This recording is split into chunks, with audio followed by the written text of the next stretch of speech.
There's my guy. When are we going to Paris? You know, I'm still waiting for my trip. I got your bags, whatever you need. Your croissants. I'll let you know, Molly.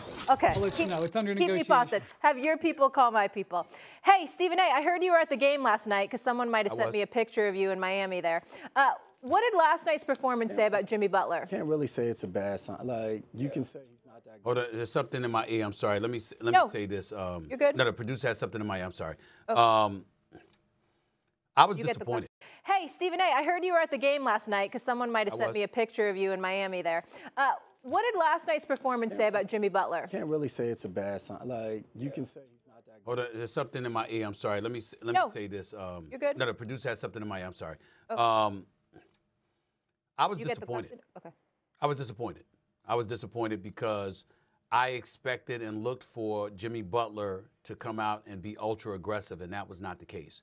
And to answer your question directly, I think that, you know, it's emblematic of the difference between a star and a superstar. There are moments that you seize, and we know playoff Jimmy to be that kind of dude that shows up in big moments, particularly in the postseason. That's why we have so much love for him. And I would have liked to have seen that last night. It's just one game. It's the regular season. In the grand scheme of things, it doesn't amount to much. But after all the noise that was made, forcing your way out of Miami, to come back on that stage, knowing Riles the way that I know Riles, knowing Eric Spoelstra the way that I know Eric Spoelstra, in terms of his coaching acumen, how exceptional he is, in terms of the culture that was long established, you know, they don't take stuff like this lightly. They show up, they recognize what the buzz is about, what the headlines are, what the sizzle contains, and they respond to it. That's who they are. They're feisty like that. Jimmy Butler was one of those dudes when he was in Miami. It would have been really, really nice to see him be that guy last night. I thought that he was incredibly passive. I thought that he wasn't looking to be aggressive at all. He came across as a guy that just wanted to get through the night. And the team, as a result, looked exactly the same way. And that's why they got their ass kicked. Yeah, it was definitely a disappointing game. It was one of these games, you know, it's a national TV game. It just happens to be a TNT game, so you're excited about the way it possibly sets up. And Steph Curry was out in this game.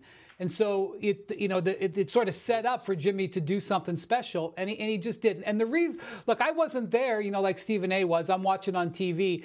It didn't look like there was emotion coming from anywhere. Maybe a little bit from the Heat players, because they came out and looked like they played with a vision. This is a team that it was on a 10-game losing streak until a couple of days ago. So, you know, them playing with such energy was what I kind of took away from it. They also, Molly, had a red-hot three-point shooting night. It was one of the hottest nights of shooting from three-point range the NBA has seen this season. And that was why they won the game so big. But, you know, my viewpoint of Jimmy Butler is that he is a superstar. Because, you know, you can define superstar a bunch of different ways, and I'm not saying there's a right or a wrong way. One of the ways I look at it is if you are on the lesser team, can you take a lesser team and win a playoff series, especially a high-stakes playoff series, a conference finals, a finals? Jimmy Butler's done it multiple times. But he didn't have that type of energy in last night's game. And I will say this, from the bigger picture, Steph has missed the last two games. The Warriors have lost to the Hawks and the Heat, two under 500 Eastern Conference teams.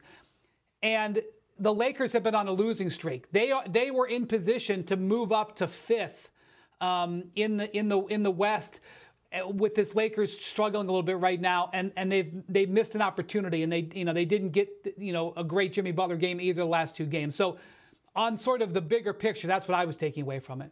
Well, I'll say three things. Number one, the Warriors needed to win because you got to avoid the play-in. And you have the Clippers, and you have themselves, and Minnesota, and one of those teams is going to be stuck in that play-in, and that is a disaster. So the game is significant. Number two, I questioned multiple times in the finals. I'm not counting the pandemic year when they waited 6 months to play again. He took one team to the final, Butler. I think he's a little overrated. And Stevie kind of alluded to that. I mean, he's very good. So he's not a great, when I consider great, he's not a great player. He's a very good player. He's not a great player. A great player is Luka, is the Joker, is Curry. That is Anthony Edwards. That's a great player. You're going to put Butler on that level as greatness is concerned? I mean, is he as good as Jason Tatum? That's a great player. I think he's cut below. That's number one. Number three, you know what? I know we all love. You don't think he's been a difference maker on the Warriors outside of last night? You don't think he's re-energized? It doesn't make any difference until I see the Warriors win some playoff series. I'm not interested in the. And right now the Warriors might be in a play-in. I know they won 14 and whatever it was. You 14 can't or 15. act like he hasn't re-energized that team. That's not fair. But who cares? But in the big picture, if they're in the play-in, who cares if he re-energized the team? They might be in the play-in. This team, they might be in the play-in game. I know, but Steph's also hurt. Go ahead. He missed 2 games. Well, he's hurt. Doggy. Can I say one other thing, please, quickly? Go ahead. Go ahead before I get at you. Go ahead. Can we now take the halo off Spoelstra? They're in the worst division in the NBA. There is nobody over 500. They play 25 games against the Orlandos, who haven't had their players all year. Atlanta, Washington. I mean, Charlotte. That team is atrocious. And I understand Butler kind of screwed everything up. I get that. They're 10 games under 500. That is a horrendous. They should not be 10 games under 500. That's 31 and 41. Go ahead. Doggy, I said enough. First of all, what you just said was sacrilegious. Eric Spoelstra is a Hall of Fame coach. He's one of the great coaches in the game today. There is no question about that, okay? He's done a good job this year, Steve? He's done a good job this year.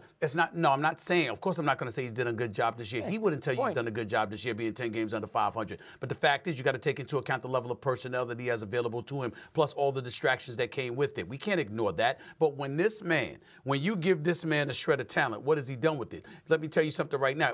Pick your poison, Doggy. 1 minute. First of all, don't ever associate me with saying my man Jimmy Butler is overrated. I never indicated that. I never intimated that at all. Jimmy Butler, considering his back. Well, you said I kind of alluded to him being overrated. I'm telling you, I did not. I did no such thing. I'm just saying. I said he's overrated. I didn't say you said it. I said it. Go back to the clips. You said Stevie kind of alluded to that. And I said, no, I didn't. That's why I interjected. You did. But my point is, yes, you did, Doggy. Trust me. You did say it. You're on the defense today. You're okay. Okay. That's number one. When you look at Jimmy Butler, as Wendy pointed out, you are an individual. No matter what a dude does, you talk about moments all the time. You use moments to diminish guys and what their resume entails. Now, Wendy and I come at you with things that he did to overachieve in big pivotal moments, okay? And think about this. What prevented Jimmy Butler? Because we never looked at Miami walking into the playoffs and said, this team is a championship contender. This team is going to knock off Milwaukee. This team is going to knock off Philly. This team is going to knock off this team or that team. We never looked at them. And in order to prevent Jimmy Butler from being a champion, LeBron James and Nikola Jokic had to stop him, because he took out a whole bunch of other dudes en route to that. Don't come to me with somebody like that being overrated.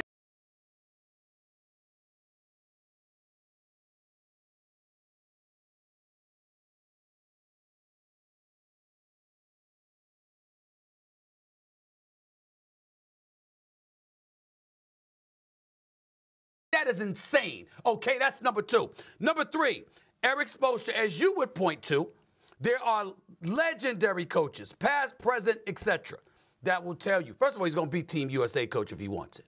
Then he's going to be Team USA in 2028 because he's that universally respected. When you give him something to work with, that man knows what the hell he's doing. Now, everybody can't be Phil Jackson when you got Jordan and Pippen and Rodman, or Kobe and Shaq, or Kobe with Gasol. And everybody can't be that.